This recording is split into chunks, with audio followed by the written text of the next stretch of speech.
So I got the Platinum Trophy in Marvel Rivals. That means you got every single achievement if you're on Xbox or Steam or whatever. And I want to talk about why specifically this is important, because you might just be like, okay, great, good for you. You got the Platinum Trophy. Who cares? But this is why I suggest doing it and how it made me a better Marvel Rivals player and how it can make you a better Marvel Rivals player. I'm also going to talk a couple tips and tricks with some of the trophies and achievements for those of you guys who are trophy and achievement hunters as well. I'm going to talk about some special in-game unlocks you get for actually doing this as well. There's so many different aspects to this, so stick with me and let's go ahead and jump straight into this. So let's go ahead. First things first, we can see there's 41 trophies, or if you're on Xbox or Steam, it's going to be achievements in the game. Now, if you get them all, obviously, on PlayStation, you're going to be getting a Platinum Trophy called the Collector, which is, what's cool is only 0.1% of players have earned this as of right now. I've just earned it on the 11th of January, 2025 at 11:44 a.m. Eastern Standard Time.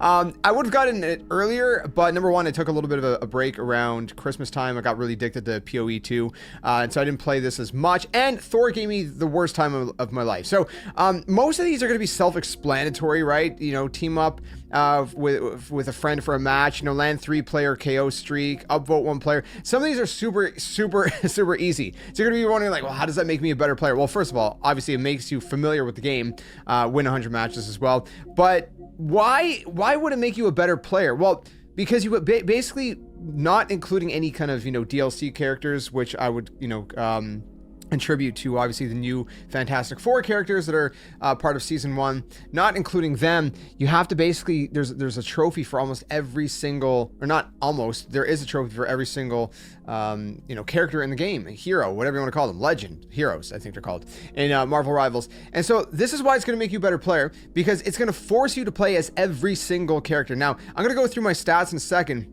but I want to show you guys an example of what I mean, right? So for as Bruce Banner, you got to land 1 KO within 3 seconds of calming down from the Hulk to Banner, which sounds a little bit, you know, annoying and tricky, but that also shows you how I can play, you know, maybe as Bruce Banner, who is very squishy and obviously, you know, not really, you don't really want to, you kind of obviously want to hang back and stuff, but that's kind of the idea, right? Is like, it teaches you and forces you to kind of learn these characters in some of their nuanced, you know, elements and stuff like that as well, right?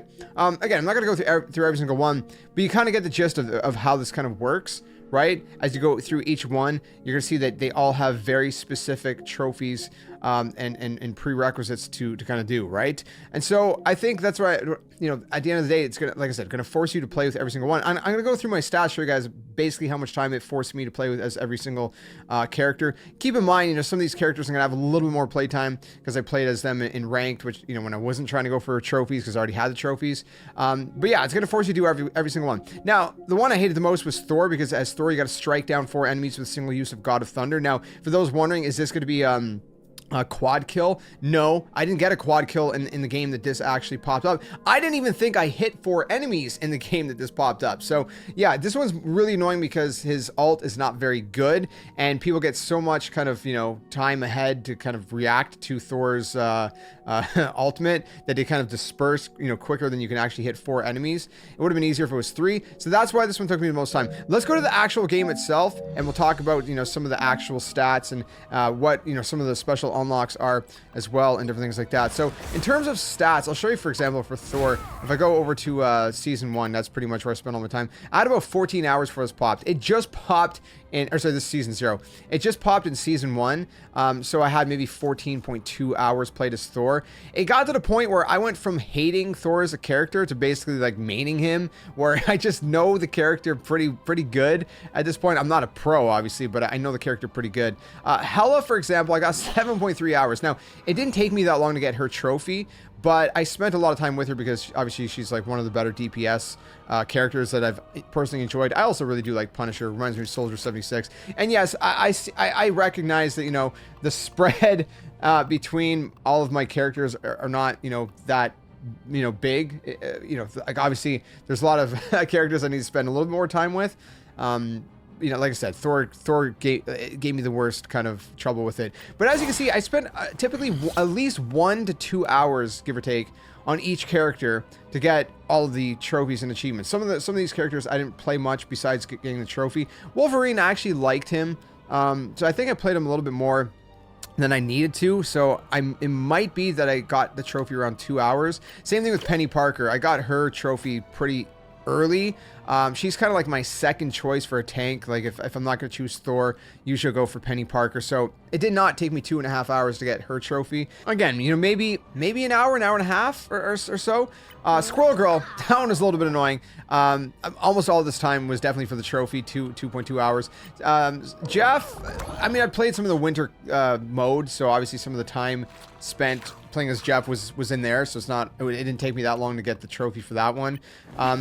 Cloak and Dagger, I've played, so if I'm playing a strategist, Cloak and Dagger is one of my preferred choices. So I've played Cloak and Dagger probably a little bit more than I needed to for the trophy. Probably took me maybe an hour, maybe not, maybe less than an hour, I don't know. But most of these, you know, are typically like, okay, for example, Psylocke, right?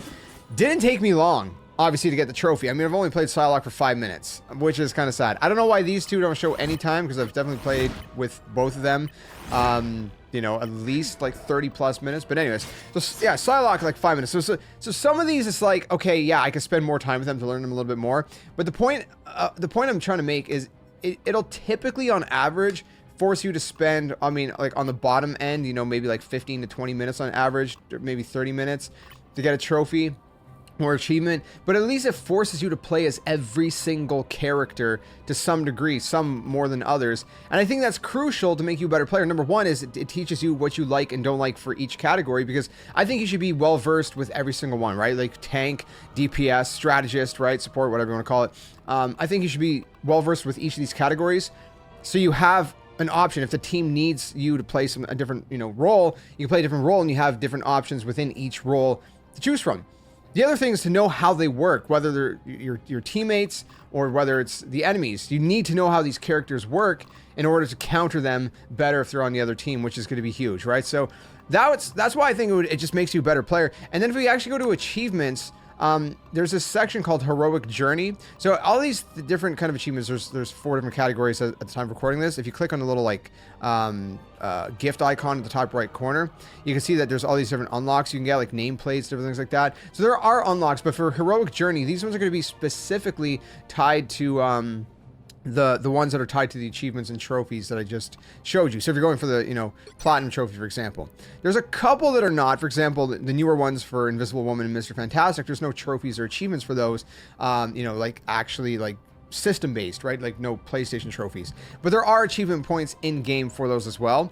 But everything else is going to be stuff that is going to be pretty much tied to what you have to do for the actual trophies and achievements. Like, for example, right here, as Thor strike down 4 enemies with single use of God of Thunder, right? So like that. Now, why is that important? Well, if you go over here to the little, you know, gift icon, you can see there's some pretty good stuff in here, which is like the blue units currency, right? There's 1, 2, 3, 400. You get a special costume for Storm, which I'll show you in full screen in a minute. So that's 400, 500, right? What are we at? 600, 700, 800. Then you get a special costume for Star-Lord, which I'll show you in a minute. And then by the time you're done, that's probably the last one you're going to get. And then there's going to be obviously more up to 540, but you're going to get like, what is it, 800, 900 I said? So that's 900 right there. So yeah, almost 1,000 of these.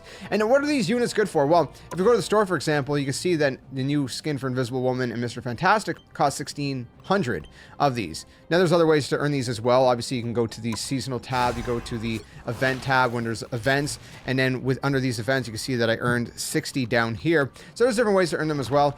But nonetheless, that's you know, that's a bonus to getting those you know, kind of unlocks and different things like that as well. And then when we go over here, right, so like there's two different costumes I'd mentioned that you unlock. So if I go to Storm, for example, I go to cosmetics, this is the costume you unlock for Storm along the way, which is pretty sick. I think the white and gold looks absolutely fantastic. I think the black is really sick. I like the darker colors typically anyways, but I'll just go ahead and equip that. You get this along the way, which is a cool cosmetic. So there's all these different incentives. And then for Star-Lord as well, if you go to Star-Lord, this is the costume you're going to get, which I think looks sick. I mean, this is the standard one, right? The blue.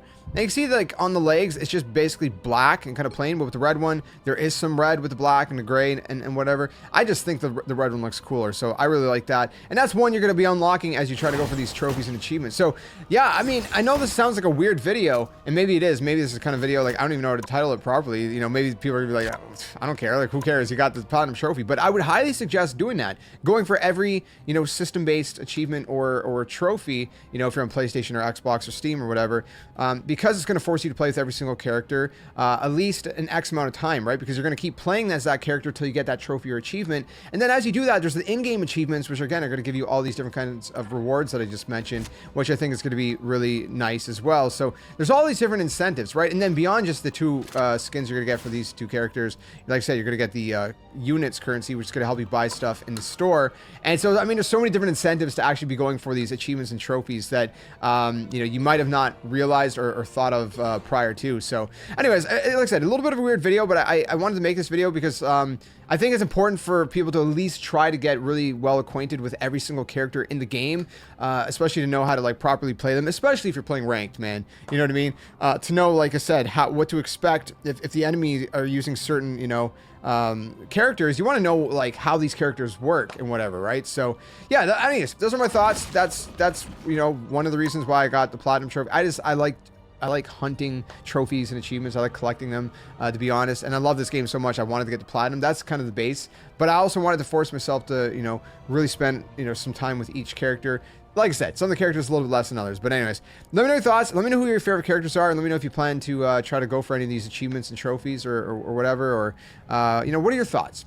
Let me know, and let me know how you were enjoying the brand new season in Marvel Rivals. Stick around for more gaming content, my friends. Do variety gaming content here on the channel, and until the next one, game on. See you guys later. Hey you! What are you doing? Join the Skeleton Army! Do it today! Don't wait till tomorrow, because tomorrow might never come. The Earth is gonna fade, that's inevitable. The next second of your life's not even promised, so you better think about where you're going, and you might as well just join the Skeleton Army. Plus, we do kind of like you a little bit, so it'd be nice to see you around here. But if you don't want to, hey, your loss. See you later.